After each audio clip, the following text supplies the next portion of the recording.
जय श्री कृष्णा दोस्तों, मैं हूं नरेंद्र अग्रवाल और आप देख रहे हैं नरेंद्र अग्रवाल यूट्यूब चैनल।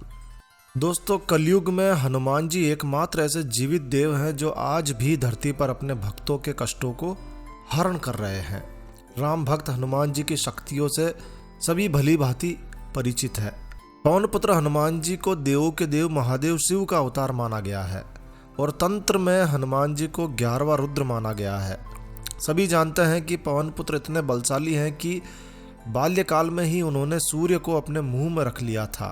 सीता माता के वरदान से हनुमान जी चिरंजीवी हैं और इसीलिए हनुमान जी की उपस्थिति हर युग में देखने को मिलती है। हनुमान जी न केवल भारत में बल्कि दुनिया के अनेक देशों में पूजनीय हैं। कलयुग में हनुमान जी ही भैरव, काली, दुर्गा, रुद्र आदि के बाद एकमात्र ऐसे देव हैं जो अपने भक्तों को प्रत्यक्ष दर्शन देकर उनके समस्त दुखों को दूर कर सकते हैं। तो हनुमान जी में समस्त देवी देवताओं की शक्तियां समाहित है। वरुण देव ने उन्हें अमृत प्रदान किया है जिससे वो चिरंजीवी हो सके, तो यम ने उन्हें अपने दंड से अभयदान प्रदान किया है। इसी प्रकार कुबेर ने उन्हें गदाघात से अप्रभावित होने का आशीर्वाद प्रदान किया, तो देवादिदेव भगवान शंकर ने शूल और पाशुपात आदि अस्त्रों से अभय होने का वर दिया है। एकादश रुद्र तो वो स्वयं है ही, तो अंजनी नंदन अंजनी सुत इतनी अधिक शक्तियों और इतने अधिक गुणों से संपन्न है कि वो अपने भक्तों की हर समस्या को सहज ही आसानी से निदान कर देते हैं। और यही कारण है कि कलयुग में हनुमान जी के भक्तों की संख्या सबसे अधिक है। सभी भक्त जानते हैं कि उन्हें प्रसन्न करना बेहद सरल और सहज है। प्रत्येक व्यक्ति की ये प्रबल अभिलाषा होती है, ये प्रबल इच्छा होती है कि उसके पास सुख समृद्धि के अधिक से अधिक साधन हो, आर्थिक रूप से वो सक्षम हो और जीवन में उसे किसी प्रकार की समस्या से ना जूझना पड़े, और इसके लिए वो लगातार प्रयास भी करता है। और जिंदगी में किसी भी प्रकार की समस्या से पीड़ित लोगों के लिए हनुमत साधना का प्रयोग सबसे अधिक लाभदायक और चमत्कारी माना गया है। जी हाँ, कलयुग में हनुमत साधना बेहद चमत्कारी प्रयोग है। आपकी समस्या कैसी भी हो, आप उसके निवारण के लिए हनुमत साधना का प्रयोग कर सकते हैं। तो आप अपनी किसी भी समस्या के लिए इस साधना का प्रयोग कर सकते हैं। बस ज़रूरत है पूरे मनोभाव से हनुमान जी के प्रति भक्ति और श्रद्धा की, और सही विधि से यदि साधना की जाए तो ये साधना अवश्य ही फल देती है। तो आज के इस वीडियो में हम आपको हनुमान जी की सरल साधना शेयर करने जा रहे हैं। पूरा वीडियो देखिए, कहीं ना कहीं ये वीडियो आपके लिए काफ़ी उपयोगी साबित होगा। तो आइए शुरू करते हैं। हनुमान जी की यह साधना बेहद सरल और आसान है। यदि आप विद्या अर्जन कर रहे हैं, विद्यार्थी हैं, तो ये साधना विद्यार्थियों के लिए काफ़ी उपयोगी साधना है। इस साधना से विद्यार्थियों का बौद्धिक कौशल बढ़ता है, परीक्षाओं में वो अच्छे नंबर लेकर पास होते हैं। हनुमत साधना से साधकों की एकाग्रता और शारीरिक सामर्थ्य में भी वृद्धि हो जाती है, जिससे वो प्रतियोगिता परीक्षाओं में सबसे अच्छा कर पाते हैं। साक्षात्कार आदि में सफल होने के लिए भी हनुमत साधना बेहद उपयोगी सिद्ध होती है। हनुमत साधना का प्रयोग आप किसी भी प्रकार की समस्या के निवारण के लिए कर सकते हैं। तो आइए हनुमत साधना की विधि आपको बताते हैं। तो इस साधना को आपको कम से कम 11 दिनों तक करना होता है।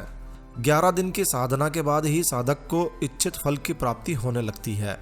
हनुमत साधना को आप किसी भी शुक्ल पक्ष के मंगलवार या शनिवार से शुरू कर सकते हैं।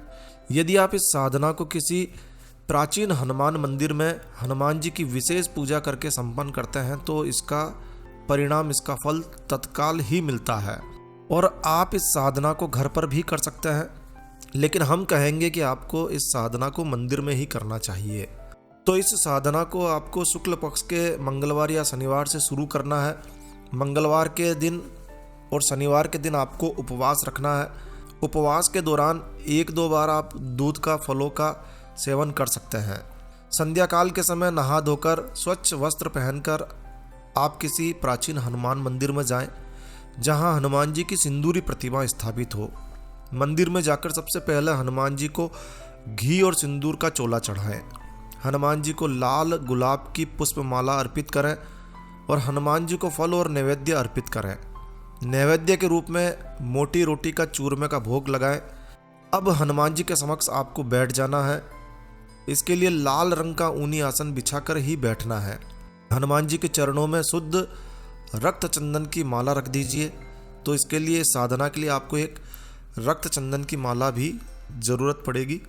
तो रक्त चंदन की माला हनुमान जी के चरणों में अर्पित कीजिए और इसके अलावा हनुमान जी के सामने एक घी का दीपक जलाकर भी रख दीजिए। शुद्ध गूगल धूप और लोभान धूप जलाकर रखिए और अब अपनी आंखों को बंद करके पूरी एकाग्र चित्ता के साथ हनुमान जी से अपनी समस्या को दूर करने के लिए प्रार्थना कीजिए। हनुमान जी से अपनी समस्या का तत्काल ही निवारण करने की इच्छा प्रकट कीजिए, निवेदन करिए और फिर हनुमान जी से मंत्र पाठ की आज्ञा लीजिए। हे महावीर हनुमान जी, मैं आपके मंत्रों का जाप करने जा रहा हूँ, मुझे आज्ञा प्रदान कीजिए। हनुमान जी से आज्ञा लेकर मंत्र जाप शुरू करना है आपको। अगर हनुमान जी की साधना में लाल रंग के वस्त्र और लंगोट और जनेऊ पहनकर बैठा जाए तो ये साधना के लिए और अधिक अच्छा रहता है। तो कोई बहुत बड़ी बात नहीं है, आप लाल रंग के वस्त्र पहनकर साधना में बैठे हैं। मंत्र के लिए जो रक्त चंदन की माला हनुमान जी को अर्पित की गई है, समर्पित की गई है, अब उसे आप हाथ में ले लीजिए और फिर पूर्ण एकाग्र चित्तता के साथ, पूर्ण श्रद्धा भाव के साथ मंत्र की 11 माला आपको जाप करनी है। यदि आपके पास रक्त चंदन की माला नहीं है तो आप अपने स्थानीय बाजार में जो पूजा की सामग्री रखते हैं वहाँ से उसे खरीद सकते हैं, या फिर ऑनलाइन बाज़ार से भी आप रक्त चंदन की माला खरीद सकते हैं।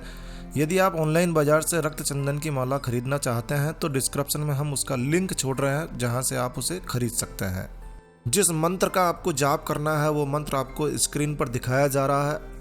इस मंत्र को आप अपनी डायरी में कहीं लिख लीजिए और अच्छी तरह से याद कर लीजिए। एक बात का विशेष रूप से ध्यान रखिए, अनावश्यक और हर समय इस मंत्र का जाप नहीं करना है।